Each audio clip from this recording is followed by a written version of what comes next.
Thank you. The next speaker is Mr. Austin, United Kingdom.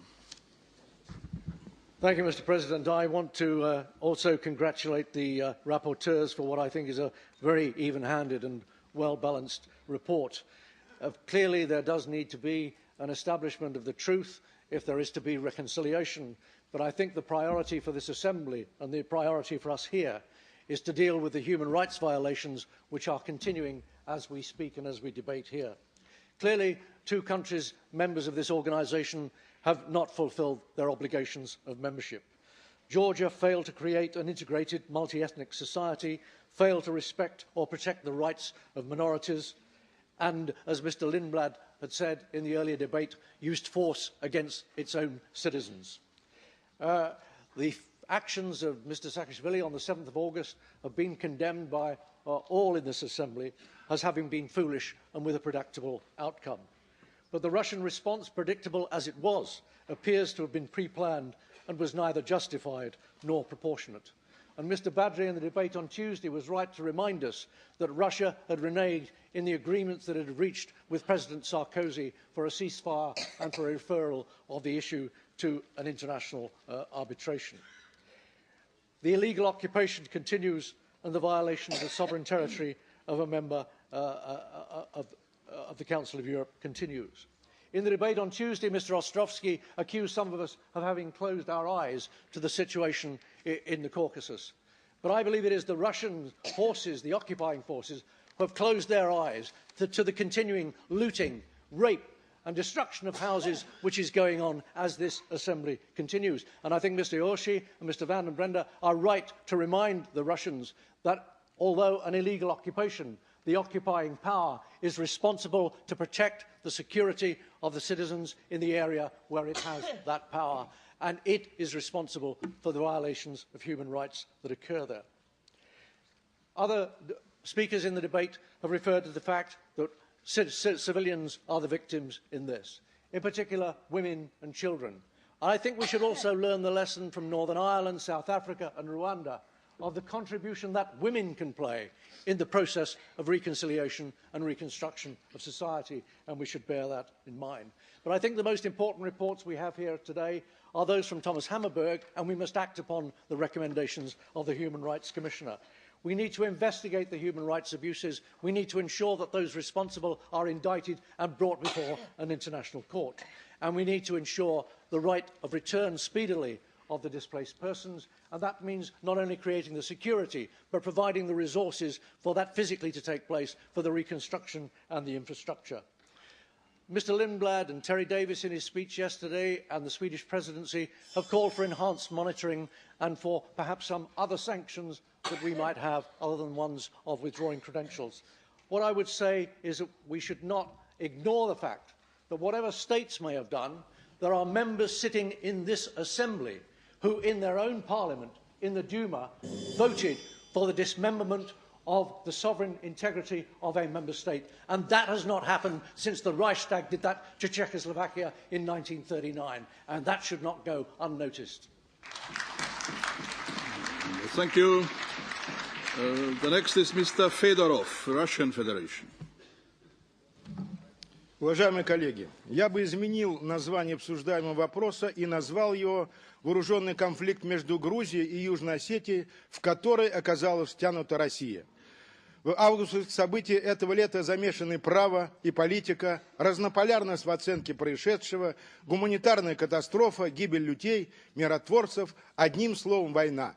Считаю самым принципиальным вопрос, кто виноват, кто первый начал, кто первый нажал на курок целясь миротворцев. Напомню лозунг Звиада Гамсахурдия, первого президента Грузии «Грузия для грузин». Ведь именно с этого лозунга началась Первая война.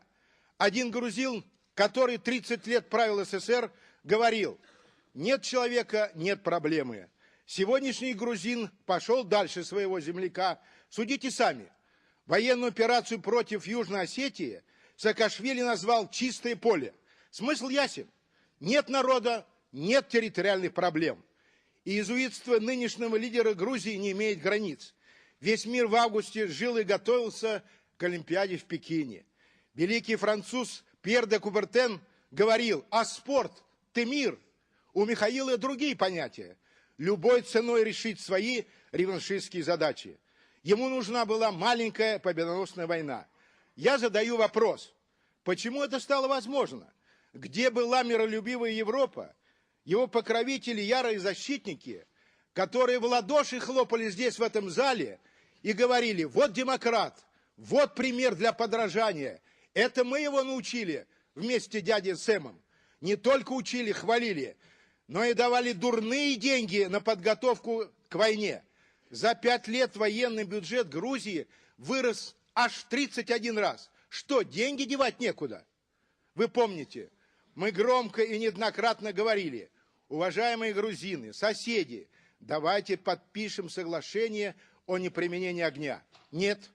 Водили вокруг да около, и в ночь с 7 на 8 августа Грузия начала войну против своего народа. 7 августа в 23:30 бригадный генерал Курашвили, командующий миротворческими силами Грузии, объявил через СМИ, Грузия приняла решение начать войну с Южной Осетией. Именно так Грузия начала войну, а не отвечала на какие-то мифические провокации. Оправдания этому нет. Убивать стариков, детей, разрушать дома, школы, больницы ради одной цели вступить в НАТО – это что? Это как? Вот истинное лицо этого лжедемократа, имя которому Михаил Саакашвили.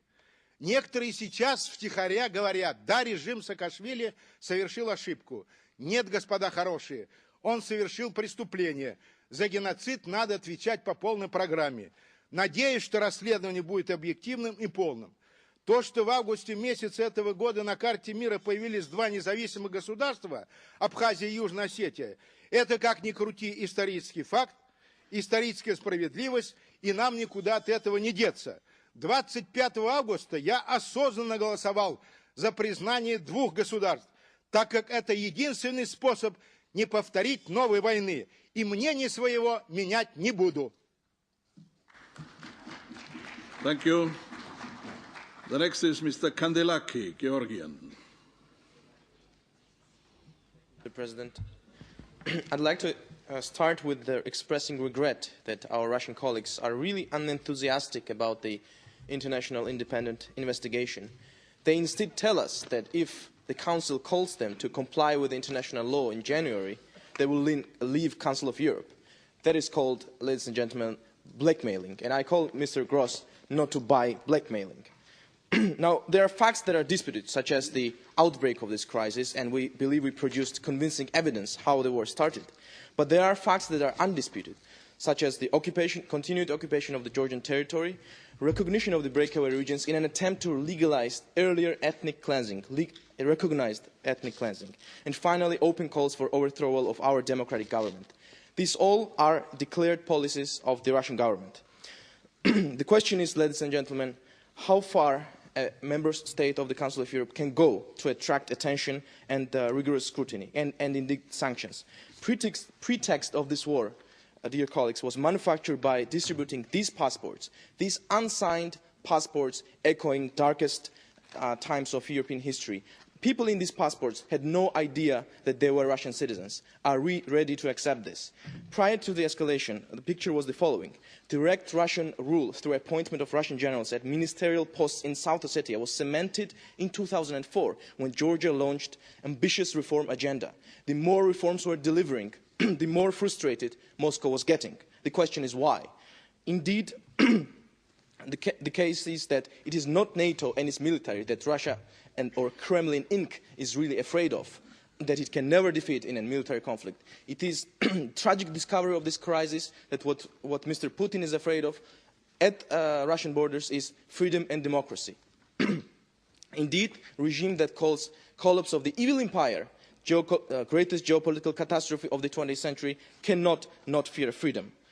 In just 4 years since the Rose Revolution, Georgia became from a failing state the world's top reformer, according to the World Bank. The least corrupt country in the former Soviet Union after the Baltic states, according to Transparency International. Does anyone really want to believe that succeeding Georgia, wanted to commit a suicide by attacking Russia that is hundreds times bigger than it.